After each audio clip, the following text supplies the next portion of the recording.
কালকে ম্যাচ শেষে ৪১ বছরের একটা মানুষ ড্রেসিং রুমের কোনায় বসেছিল ভাই। জার্সিটা ভিজে গেছে, কিন্তু ঘামে নয়, চোখের পানিতে। ২০ বছর, ২০টা বছর ধরে এই দেশটারে কাঁধে নিয়ে দৌড়াচ্ছে। ফিকো চলে গেছে, ডেকো চলে গেছে, কিন্তু রোনালদো যায় নাই। কালকে ৯০ মিনিট ৪জন মার্কিং ডান্সে ফিক বানাইছে।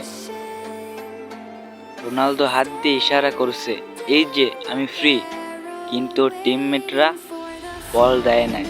নিজেকে স্টার ভাবছে, নিজে গোল করতে গেছে। ওর টিমমেটরা রোনালদোরে ইগো দেখাইছে, রোনালদোরে নিজের লেজেন্ডরে বল দেয় নাই ভাই।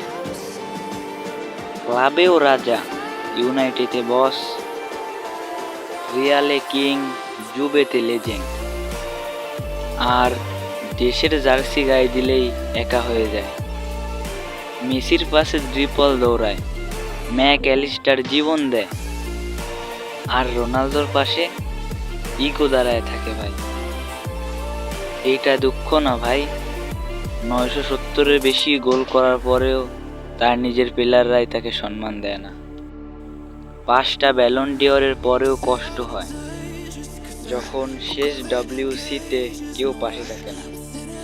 কালকে ম্যাচ শেষে রোনালদো বুঝে গেছে, ট্রফি হয়তো হবে না, কিন্তু ওর চেয়ে বড় কষ্ট নিজের দেশের প্লেয়াররা ওরে বুঝে নাই। একটা রোনালদোই জানে ভাই দুঃখ কাকে বলে। কিন্তু আজকে গলা দিয়ে আওয়াজ বেরোয় না ভাই। কি রোনালদো ফ্যানরা, আজকের এই হারটা শুধুমাত্র পর্তুগালের হার না। আজকের এই হারটা, এটা কোটি কোটি রোনালদো ভক্তের বুক ভাঙার দিন। মানুষ যতই ট্রল করুক না কেন, ইতিহাস কখনো রোনালদোকে ভুলবে না।